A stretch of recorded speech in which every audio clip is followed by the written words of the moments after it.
موسم الأعياد، أعياد الميلاد، من أجمل الأيام بالسنة بالنسبة لنا نحن كمسيحيين هو موسم عيد الميلاد.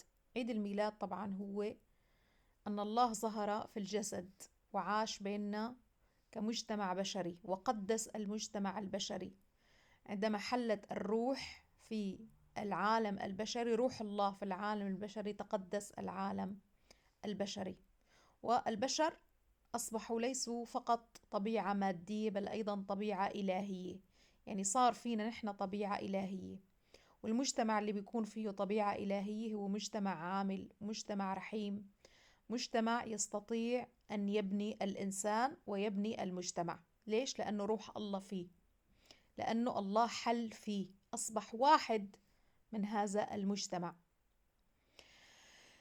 أه وجود الله في المجتمع البشري يغيظ الكثير من الأشرار، يغيظ الناس اللي ما عندها الله بمجتمعها، اللي بتعيش حالة انفصال عن الله، اللي بيكون الإنسان فيه مجرد جسد يعتبر مادة نجسة، والله قاعد بسابع سما عم يراقب هاي المادة النجسة وعم يحاسبها على كل خطوة تعملها. إذا دخلت بالحمام على بالإجر اليمين ولا بالإجر اليسار، لأن مادة منجسة بعيدة عن الله ومنفصلة عنه، لأن الله تبع إله بيعتقد أنه إذا حل في العالم المادي ينقص، ولا يعتقدون أنه المادة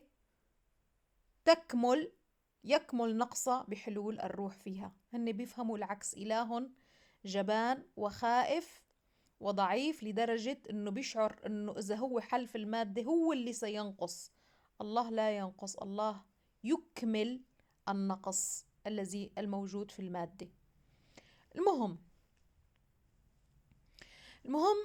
أنه في كل سنة يواجه عيد الميلاد بالحقد، بالبشاعة، بالنقص. وأهم شيء ركزوا لي على كلمة الشعور بالنقص. الشعور بالنقص في مجتمع لا يوجد فيه إله، لا يحل فيه الله، مجتمع فيه الناس عم تاكل بعض الأكل، عم بتغش بعضها، عم تسرق بعضها، عم تنهش بعضها، عيال عم تاكل بعضها، رجال عم تدعس على النسوان، عم تدعس على أولادها، أولاد عم يدعسوا على أهاليهم، نسوان عم بتروح بتعمل أفظع الفظائع بولادها وبرجالها. يعني مجتمع فظيع، مجتمع فظيع. هذا المجتمع لأنه ما قادر حتى هو ينسجم مع نفسه ويحترم نفسه، فبيروح بيحاول يعيش بالمجتمعات الأخرى وبيهربوا من بعضهم هريبة. بيروحوا بيبحثوا عن مجتمع فيه الله حل فيه. ماشي؟ هدول الناس على الرغم من كل النقص اللي فيهم، وعلى الرغم من انه هن بيحاولوا يعوضوا نقصهم، بيروحوا بيعيشوا في المجتمعات اللي فيها الله، بنفس الوقت بيحاربوا الله وبيحاربوا هذه المجتمعات، وبيحاربوا أقدس رمز وأقدس عيد اللي هو عيد الميلاد اللي الله فيه حل في المجتمع البشري.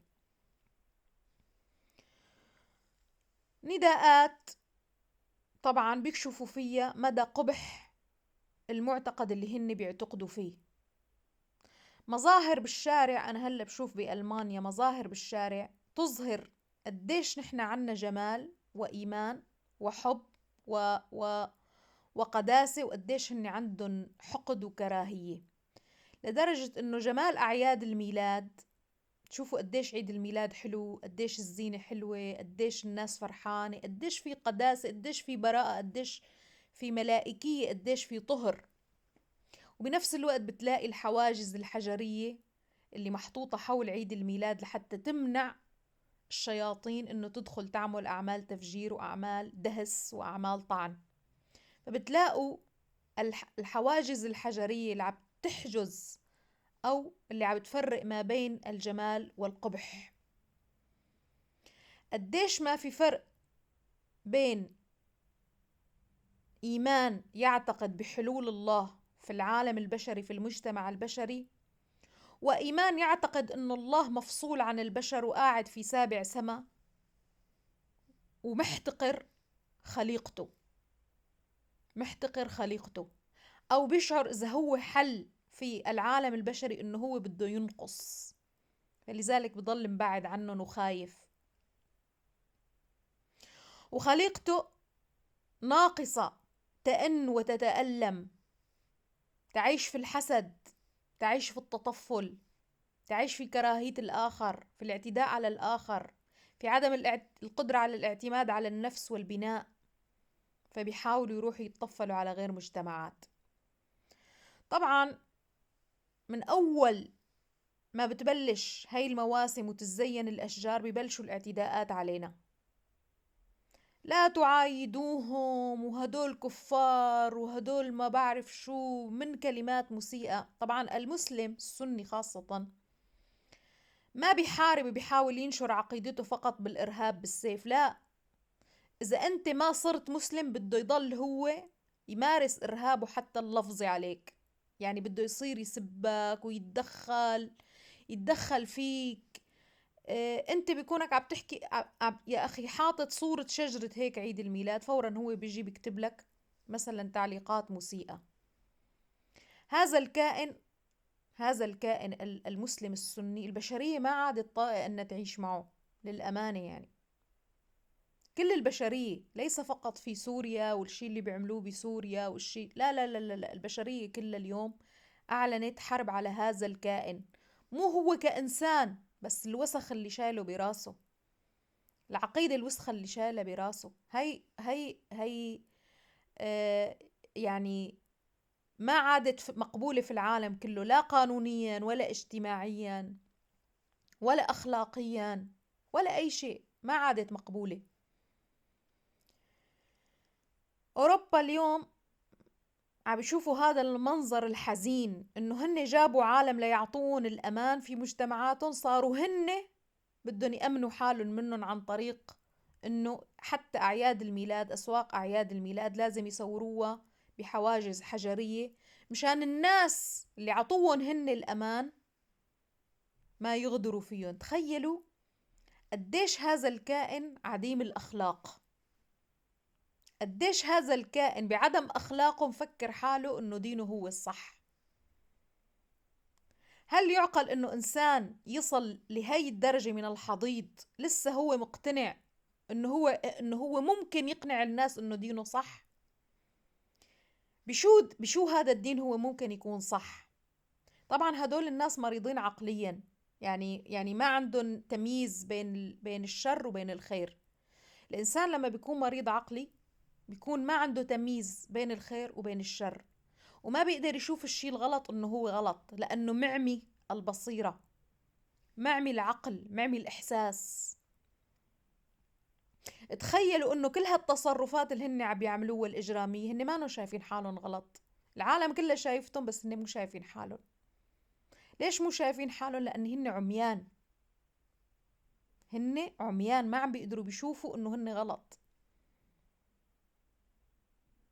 طبعا ليش هن عميان؟ لأني تابعين الأعمى، أعمى يقود أعمى، يقع كلاهما في حفرة. فنحن أول شي نشكر الرب لأنه وعدنا، طوبنا إذا نحن صار علينا اضطهاد. طوبى لكم إذا اضطهدوكم وعيروكم من أجل اسمي. ماشي؟ طبعا نحن هاي الأمور اللي عم بتصير علينا كلياتها هي تطويبات لإلنا، هي عم بتفرجي قديش ما نحن عنا نور وقديش ما هن عندن ظلام، قديش ما نحن عنا إنسانية وقديش ما هن عندن بهيمية، قديش ما نحن عنا نور وقديش ما هن عندن ظلام، قديش ما نحن عنا خير وقديش ما هن عندن شر. ما في أجمل من أعياد الميلاد وأسواق عيد الميلاد ومعنى عيد الميلاد، وما في أسوأ من أي إنسان بحارب الناس اللي عم تحتفل بهيك عيد. لا يوجد أسوأ من هيك إنسان على الإطلاق. فللأسف شيء حزين هدول الناس اللي بهدلوا حالهم وشرشحوا حالهم بين الأمم كلها، للأسف يعني.